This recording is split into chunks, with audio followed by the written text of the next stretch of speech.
Hello दोस्तों, स्वागत है आपका हमारे इस चैनल पर। मेरा नाम है मोहित और आज हम बात करने वाले हैं दुनिया के दो सबसे बड़े पावरफुल देशों की, यूएसए और रसिया। अगर इन दोनों देशों के बीच में वॉर हो जाए तो हथियारों के बेस पर कौन जीतेगा। आज हम कंपेयर करेंगे nuclear weapon, air force, army, navy and defence budget पर। सभी चीज़ें जानेंगे कि कौन किस चीज़ में ज़्यादा पावरफुल है। अगर इन दोनों की फाइट होती है तो कौन जीतेगा, क्या रिजल्ट आएगा, सभी चीज़ें जानेंगे। तो आप इस वीडियो को पूरा देखते रहिए। हम सबसे पहले बात करेंगे न्यूक्लियर पावर की।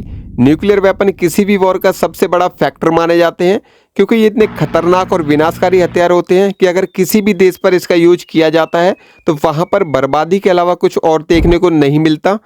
न्यूक्लियर वेपन जिस देश के पास होते हैं ये उस देश की सुरक्षा की गारंटी मान लिए जाते हैं, क्योंकि जिस देश के पास न्यूक्लियर वेपन होते हैं उस देश पर कोई भी देश हमला करने से पहले 100 बार सोचता है कि हमला करें या ना करें, कहीं वो देश न्यूक्लियर वेपन यूज तो नहीं कर लेगा। इसलिए कोई भी देश उस पर हमला नहीं करता। ये उस देश की सुरक्षा की गारंटी माने जाते हैं। रसिया और अमेरिका के पास कितने न्यूक्लियर हथियार हैं? अगर रसिया की बात करें तो रसिया के पास लगभग 5400 से ज़्यादा न्यूक्लियर वॉर हेड्स हैं। वहीं पे अगर यूएसए की बात करें तो यूएसए के पास 5100 से ज़्यादा न्यूक्लियर वॉर हेड्स हैं।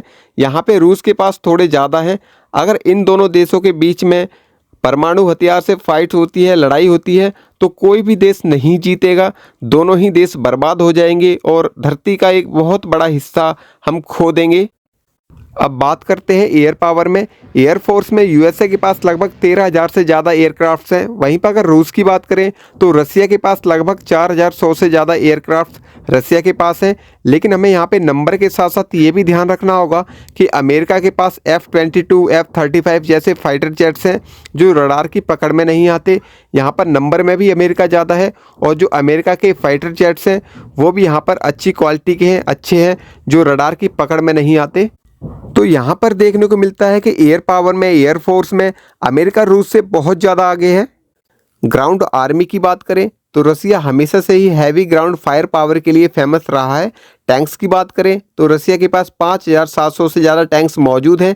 वहीं पर यूएसए के पास सिर्फ 4600 के आसपास है। इसलिए ग्राउंड आर्मी में रसिया को बहुत ज़्यादा स्ट्रॉन्ग माना जाता है, रसिया को बहुत ज़्यादा पावरफुल माना जाता है। ग्राउंड आर्मी के लेवल पर यूएसए से बहुत ज़्यादा आगे रसिया।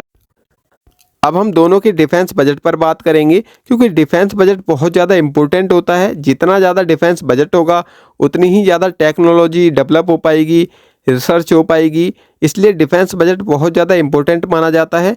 यूएसए का डिफेंस बजट लगभग 900 बिलियन डॉलर से ज़्यादा है। वहीं पर रसिया का सिर्फ 90 बिलियन के आसपास है। मतलब यूएसए का जो बजट है वो रसिया से 8 से 10 गुना ज़्यादा है। इसी ज़्यादा पैसे की वजह से यूएसए के पास बेटर टेक्नोलॉजी है, स्टेल्थ जेट्स हैं, एडवांस नेवी है, सैटेलाइट सिस्टम है। इसलिए टेक्नोलॉजी के मामले में यूएसए को क्लियर एडवांटेज मिलता है। इसलिए यूएसए यहाँ पर आगे निकल जाता है रसिया से। अब हम चलते हैं अगले पॉइंट की तरफ, नेवी की तरफ। नेवी में कौन कितना ज़्यादा पावरफुल है? यूएसए के पास 11 एयरक्राफ्ट करियर है। वहीं पर अगर रूस की बात करें तो रूस के पास सिर्फ एक एयरक्राफ्ट करियर है। एयरक्राफ्ट करियर किसी भी देश की जो समुद्री पावर होती है उसका सिंबल माना जाता है और यहाँ पर यूएसए के पास 11 हैं। इसलिए यूएसए को दुनिया की सबसे पावरफुल नेवी माना जाता है। आपने पूरा कंपैरिजन देखा। अब हम चलते हैं फाइनल रिजल्ट की तरफ कि अगर इन दोनों में वॉर होता है तो कौन जीतेगा। देखिए, अगर न्यूक्लियर वॉर होगा तो इन दोनों में से कोई भी नहीं जीतने वाला। दोनों ही के पास बहुत ज़्यादा संख्या में परमाणु हथियार मौजूद हैं। दोनों ही एक दूसरे को मारेंगे तो दोनों ही देश खत्म हो जाएंगे, कोई भी नहीं बचेगा और आसपास के देशों पर भी इसका इफेक्ट आएगा। सेकंड पॉइंट है एयरफोर्स और नेवी। एयरफोर्स और नेवी के मामले में यूएसए बहुत ज़्यादा स्ट्रॉन्ग है, क्योंकि ये अपने बजट पर बहुत ज़्यादा पैसा खर्च करते हैं, जिससे इनकी टेक्नोलॉजी जो है डेवलप होती रहती है। थर्ड पॉइंट है ग्राउंड आर्मी। देखिए, रसिया के पास बहुत ज़्यादा संख्या में टैंक्स मौजूद हैं, रसिया के पास बहुत ज़्यादा आर्टिलरी मौजूद है, जो रसिया को बहुत ज़्यादा ग्राउंड लेवल पर मजबूत बनाती है। और इस मामले में रसिया यूएसए से बहुत ज़्यादा स्ट्रॉन्ग है। किसी मामले में रूस आगे है तो किसी मामले में यूएसए। इसलिए कभी भी ये दोनों देश आमने सामने एक दूसरे से नहीं लड़ते, क्योंकि दोनों ही देशों को पता है अगर आमने सामने लड़ेंगे तो दोनों ही देश खत्म हो जाएंगे। इसीलिए जब भी ये दोनों लड़ते हैं तो इन दोनों के बीच में कोई तीसरा देश होता है। जैसे अभी के एग्जाम्पल में देखें तो यूक्रेन, रसिया और यूक्रेन की फाइट चल रही है, जहाँ पर यूक्रेन को पीछे से अमेरिका का सपोर्ट है। पैसे दिए जाते हैं, हथियार दिए जाते हैं, लेकिन अमेरिका कभी भी डायरेक्ट रूस के खिलाफ नहीं उतर सकता, क्योंकि कभी भी अमेरिका और रूस दोनों आमने सामने फाइट नहीं करेंगे। रसिया और यूक्रेन की लड़ाई चल रही है, जिसमें अमेरिका और यूरोप के सभी देश यूक्रेन को सपोर्ट कर रहे हैं पैसे से और हथियार से, लेकिन किसी में भी इतनी हिम्मत नहीं है कि वो रूस के खिलाफ अपनी सेना उतार सके।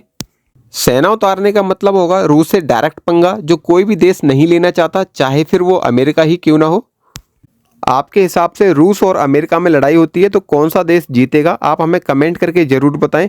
अगर आपको वीडियो अच्छी लगी हो तो लाइक कीजिए, शेयर कीजिए और हमारे चैनल को सब्सक्राइब करना ना भूलें।